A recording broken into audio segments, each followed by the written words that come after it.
Hi there, folks. Welcome to the Antonelli's Tasting Kitchen, and thanks for joining us for this month's Cheese Club. My name is Matt, and I'm going to be your host for this delicious Spanish cheese tasting that we have together. I've been with Antonelli's Cheese for a couple of years now, have my license as a certified cheese professional, and love talking about cheese. So I am delighted to share these delicious bites with you.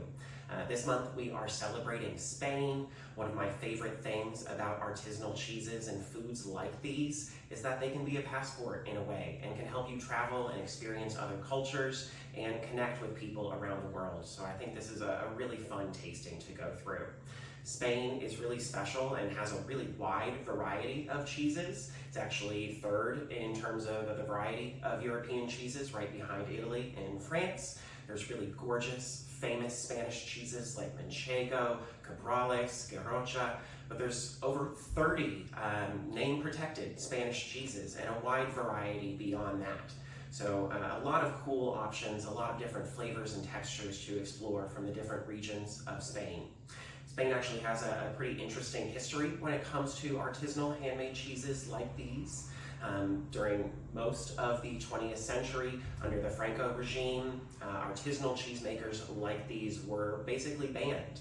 The government was more concerned with quantity than quality, and if you didn't make enough cheese, you weren't allowed to make or sell cheese. And so a lot of these small producers had to go underground and operate in a black market sort of operation. It wasn't until about the mid-1980s when the perspective changed after Franco had died, and a lot of these cheesemakers were able to go through a really beautiful renaissance. Over the last few decades, we've seen a huge resurgence in the number and variety and quality of Spanish cheeses. So really, really spectacular to explore, and I'm excited to dig in with you. Little note for you, if this is your first cheese club with us, I would recommend tasting each cheese by itself to start, then try it with something, a nice pairing.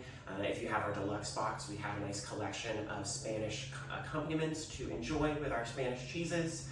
See how those flavors and textures change, but we definitely want you to be able to explore all of the unique complexities of these delicious Spanish cheeses with us.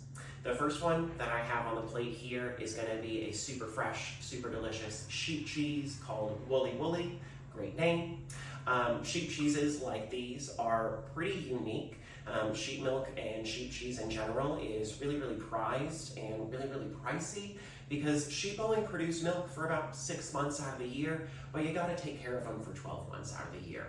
And so it takes a lot to get a return on that investment, and so they tend to be a little bit more rare compared to your goat or cow cheeses. In particular, really fresh sheep cheeses like this one, quite uncommon, and so a real treat to enjoy.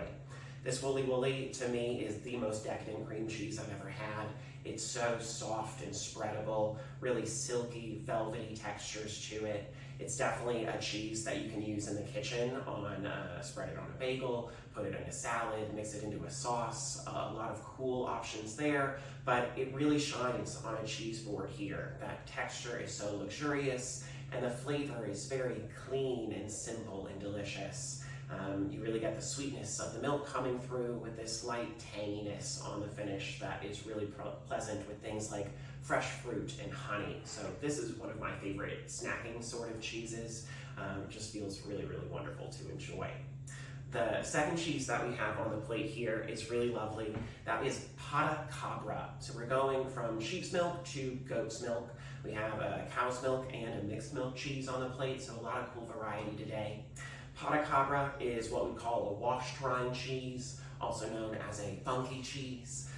These are a style that can get a little bit pungent, but their bark tends to be worse than their bite. And so I would encourage you use all of your senses to enjoy this cheese. We have a really striking rind on the cheese here, bright red because of a wash that this cheese receives to bring out some really interesting savory, umami sort of flavors. And the goat's milk here is very vibrant and really shines through. You get some strong minerality, strong tangy qualities to it, this really wonderful, salty, creamy bite, and then a little bit of a meatiness underneath that feels really satisfying and delicious. I would encourage you actually try a little bit of that rind, try a little bit of the inside of the cheese, try those layers together, see how that flavor and texture changes. It's a really unique experience and one that I love to enjoy with things like Marcona almonds, some olives. Your more savory pairings tend to work really, really well for goodies like that. Right in the middle of the board here, we have Mahone, which is going to be a really beautiful cow's milk cheese from the Isle of Menorca. So we're actually going off the coast of Spain here. It's an island that's devoted to agriculture and really lush grasses, lots of happy animals. The cows here are grass-fed and so are going to create a milk that's really complex, really nutritious and delicious. And this cheese to me is so beautiful, a real crowd pleaser. It's very buttery, has this nice sour cream tanginess to it, and a little bit of a nuttiness underneath that I really, really enjoy. It's in a texture that's perfect for melting. If you're looking for something to put on your grilled cheese, it's delicious. Also really fantastic with mustards and pickles and meats and those sorts of goodies. Make a nice sandwich out of it, and it is very, very satisfying. I especially love the visual here. We have a nice orange rind from a little bit of olive oil, paprika, and butter that they rub onto the cheese, which is inviting on the eyes, but also gives a little bit of added flavor, which I think is really, really beautiful. Our fourth cheese on the plate here will look familiar for fans of Manchego, which is, I think, the most famous Spanish cheese out there. But Manchego is just like Champagne, which has to come from Champagne, France. Manchego has to come from La Mancha, Spain, and be made with Manchega breed sheep. This Zamorano uses different breeds of sheep, different region of Spain, and so goes under a different name. It has its own name protection. With this aged sheep milk cheese, you get some really beautiful flavors. Sheep's milk tends to get quite nutty as it ages, and so I get this nice like almond and olive oil sort of bite there that's really pleasant. We're at a little bit of a younger age here. Cheeses like Manchego and Zamorano you can get from 4 months to 12 months, and there's a wide variety of flavor and texture that arises over that time. So with this slightly younger cheese, you get a little bit more of the creaminess versus those more dry, crumbly textures, and a little bit of a fruitiness that I find really, really delicious. So really pleasant cheese and feels very iconically Spanish. The last cheese that we have on the plate here, beautiful blue cheese. I do recommend leaving this one for last because if you start with the blue, they're all going to taste like blue. This is Valdeon. Gorgeous combination of cow and goat's milk. If you are a fan of really bold blue cheeses like Roquefort or a nice ripe Stilton, this is going to be a great option for you.